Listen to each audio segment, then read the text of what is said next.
Hey everybody, Anna Sabramowicz here. I hope you're having a fabulous Wednesday. Woo, hump day. All right. Are you excited? I know you're like, what am I excited about, Anna? Okay, so today's episode really, this session is really going to talk about how you can take the things that, the work that you're doing and actually do it in a way that spurs your creativity, that doesn't make you feel like you're a slave, like you're a minion. You're actually doing things in the way that inspire you, inspire the people you're designing learning for, engage your learners. Let me tell you, let me show you. Okay, first off, if you can hear me, let me know if there's any issues. I had a little bit of issue the other day, but it's all good now. And the other thing I'd ask is, this is something, once you hear about it, if it's something that you're like, oh man, I want to dig deeper into this. This is really resonating with me.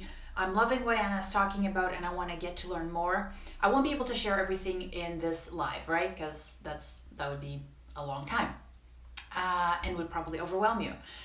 So if you want to go to elearningsecrets.com, there you get a write-up of a training that I'm putting out, and then you can sign up for it and be notified when it's live. All right, so if somebody would be helpful enough to put elearningsecrets.com in the comments, that would be super fantastic, because then people could just click on it and I wouldn't have to type it in. Because I can't, because I'm in front of a whiteboard. All right, let's get started. So, first off, I want to start with a story, because that's why we're here, right? We love the stories. Let me tell you a story. So, just a little while ago, I was working with a subject matter expert, and one of the things that they said was that, like, we were looking at some resources, and one of the things that they said was, you should check out this other learning that I put together with this other agency, because it'll give you some ideas about the kinds of scenarios that we've been using to teach our learners. But she's like, don't judge it. It really is just a glorified PowerPoint. And I'm like, okay, I won't, right? And I mean, if you're somebody who's designing learning, an instructional designer, e-learning developer, you're listening to this, good, because you're in the right place. Then one of the things you do is you've seen a lot of stuff. You've seen a lot of other people's stuff, all those things. And so I'm coming in there going, I'm expecting a ton of different things. So then I look at it, and I got to tell you guys, I'm looking at other people's work, right? And I see it, and it looked like there's some serious craft went into this, like some serious work and thinking on how to make this content that she put together engaging. The problem is that I, as a person who knows the back end of that, I can look at all the pieces that are working and flowing and going together, and I can see that amazing effort that went into to make this like a really cohesive experience. Well branded, everything looks good, functions well, there's no breaks. But in the end, she thought the output to this person who doesn't know any of that stuff that happens in the back end, to her, the experience is a glorified PowerPoint. I felt bad for those people that developed it, because I saw the final product and I know all the work that had to go into it to make that happen. And one of the things that I'm going to show you today is just how we really need to moderate that so that we can be the creative aspect, the leadership aspect in those situations with a new framework and a new model, because the old way of doing things is not working for us. Because even after all that effort that I know went into that actual module to develop it, the person who received that product saw it as a glorified PowerPoint, which is, to me, just, I hope they never find out that's what she feels about it, because it's terrible to me, right? Because it hurts because these are my people, right? So if you've ever been in that situation, if you ever felt like you did all this work on the back end and somebody else, like the end person, looked at it and they're like, oh yeah, they're not impressed. And you're like, do you know? Give me a, oh yeah, that's right. I've been there, Anna. been in the glorified PowerPoint club.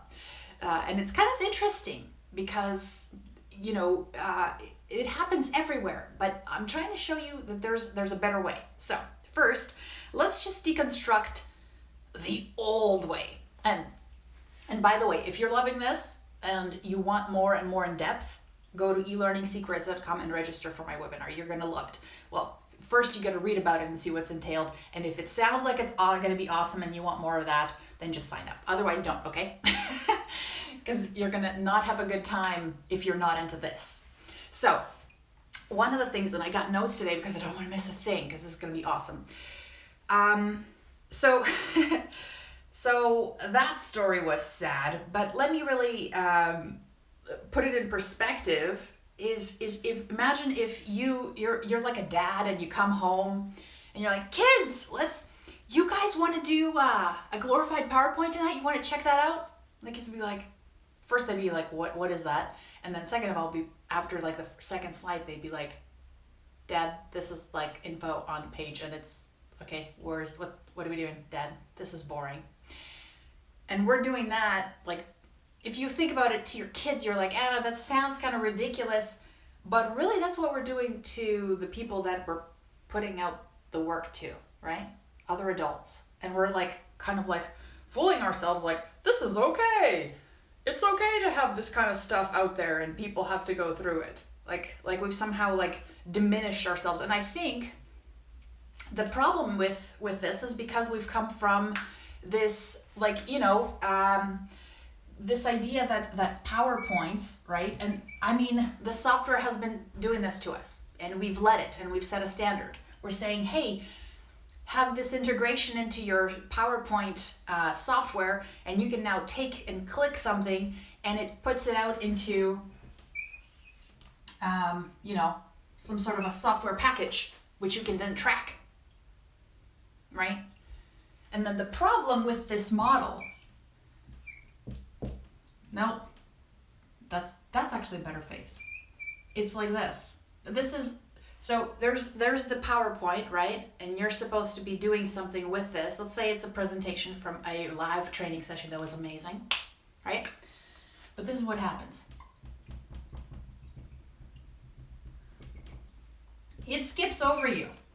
You're no longer the creative agent. You're no longer an agent in anything. You're a minion, and it's the software that's solving all the problems. And the problem with this is, more than one, but the fact that we've made glorified PowerPoint, which is kind of like the most simple and direct and painful way of describing it, as our standard. And now we're okay. Like, I'll see stuff and people are like, look. And I'm like, what? This is a glorified PowerPoint, but nobody's gonna say it out loud because they're embarrassed because it took 6 months, right? Because you were organizing content. So how do we get away from this? Like, this sucks. I don't know if it sucks for you, but it sucks for me because I'm there. When I first started freelancing, I thought, yeah, this is me. I'm gonna be really doing the stuff that I love. I'm gonna be so creative. I'm gonna be all over this. And none of this software solution really solved that problem for me. And it's because I thought that it would. And we still think it does. But now you have templates. Now you have design guides. It's like you're taken away out of that role. It's really, people do see us now as people who just happen to have the software and know how to use it. But what about this person being the actual designer, the creative? You're not, right? Here you're really not. You're like, sometimes this is even worse. And I'm not saying everybody works like this, but this is what I've experienced. Sorry, my nose is itchy right now. So one of the worst things is when you get a template that you're supposed to use in your interactive PowerPoint, and it was designed by like the branding area, and and then you're just supposed to like superimpose that on every single thing that's a learning experience. It's just like there's nothing there that you can really do to. Anyways, those days are over, baby. I'm going to show you a different way. Okay, so the other thing I wanted you to just think about to really bring this home for you, really just like make it clear. Imagine this individual here is Steven Spielberg. Steven Spielberg sees a book. The book is Jurassic Park by Crichton. And instead of actually writing a script and a screenplay, what he does is he creates an interactive book. So you go to the cinema and you see text on screen. Ridiculous, right? I mean, it's now available to the masses. You're saving money. Terrible, right? Terrible. Okay, let me use my awesome eraser. So this sucks. I hope you agree. This sucks. And this is it's kind of out of your hands, because this is now the center of the stage instead of the idea, right?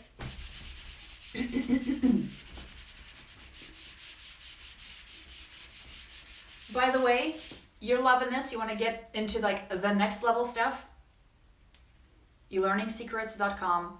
Sign up for that webinar. You're going to love it. And also it's live and interactive and all that stuff, so it's going to be fun. Okay, now let's get into the new, the awesome.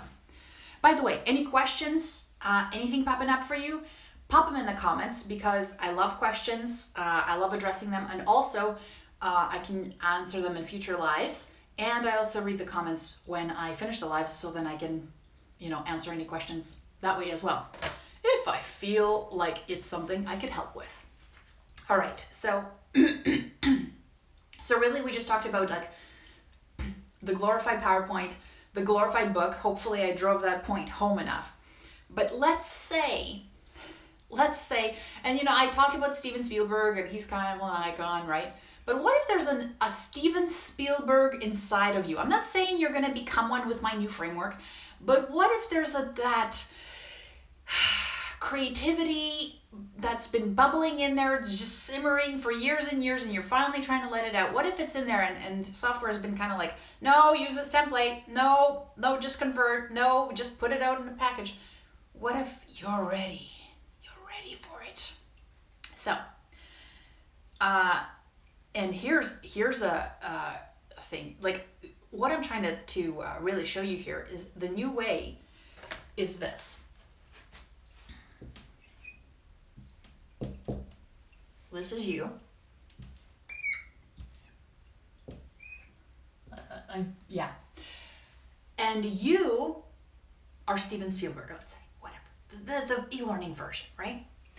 But what you've got, what you start out with, just like Steven does, is a framework for what makes a great experience, right?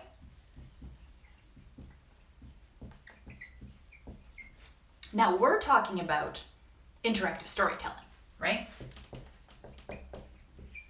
Interactive storytelling. Here's a test. I'm a dad, go to my kids and say, hey kids, you guys want to do interactive storytelling tonight? And they're like, yeah, Dad, we're already doing interactive storytelling. It's called Awesome Immersive Games. And you're like, oh yeah, they're already doing that in a different medium, in a different place, for a different audience. Can I do that for my audience, to engage them, to teach them, to give them aha moments? Heck yes. So you're the Steven Spielberg of e-learning. And you walk into this situation with a framework, because Steven knows that there are elements that make something engaging, that make a movie go. It's got to be a hero. There's going to be a challenge. There's going to be conflict. There's going to be a vision for the future, right? All those things. He doesn't go, I'm just going to throw it all out the window and start with a new template. No.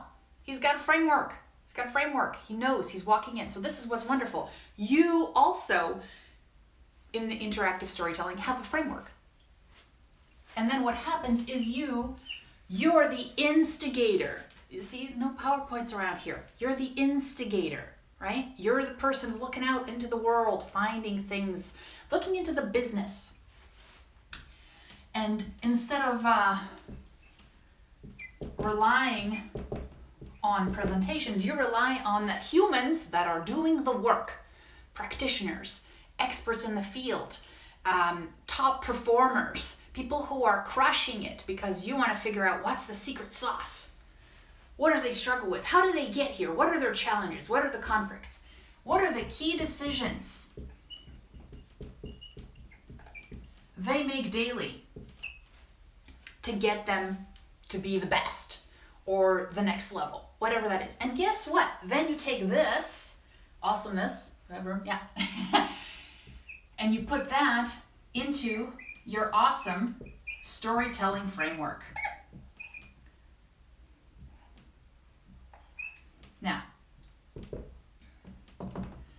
this stuff right here, you're basically taking their experiences, their stories, the things that they have overcome, and combining that through your magical interactive storytelling framework.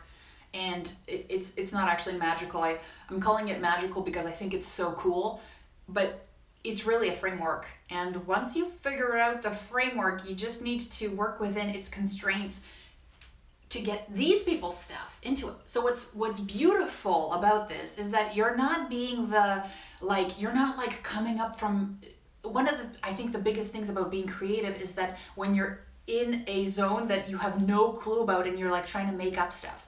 Now what you can be creative with is you gather all the info, you gather all the decisions, and you can be creative in how you string them together. So you're no longer coming up with the raw material, which is wonderful, which just takes the pressure off.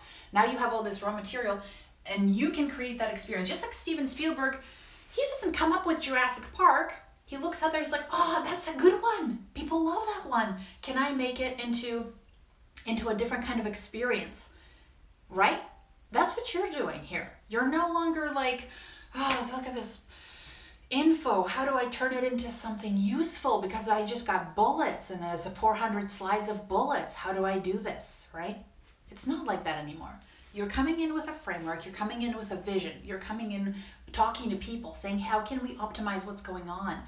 How can we make this better? How can I make that experience a good experience for somebody? How can I take them from a place of not knowing what's helpful and useful to a place of, yeah, show them the vision. One day you could be one of these people. If you apply these skills, you make these decisions the right way, you could be this person. I mean, think about this. What is this? What is this really? It's a story about a person who's, let's say, Luke Skywalker. First scene here. What's happening? He's a farm boy. Doesn't know what's going on. Kind of, uninspired. Something bad happens. And then he's taken on a journey where he has to make a whole bunch of decisions. And at the end, this farm kid gets to be the guy who saves the universe and gets a medal from a princess. He knows that's his sister, right? I don't know. I thought that was weird. But anyways, so, so that's awesome. That's, and okay, we got to get away from things like, Star Wars themes and all those things. That's not what we're designing for an audience, that you're still painting them a picture of something they're aspiring to. This is the new awesome way to design learning. Now, there's no way that at the end of the thing that I put out here, somebody's going to call this glorified PowerPoint. There's no way. And it's not because of the way it looks, feels, all those things. Those are extra. Those are bonus. They're gonna be engaged with decision after decision after decision, and they're gonna be a part of that vision for that. They're gonna see themselves achieving this. They're gonna get that satisfaction. That's different than a glorified PowerPoint.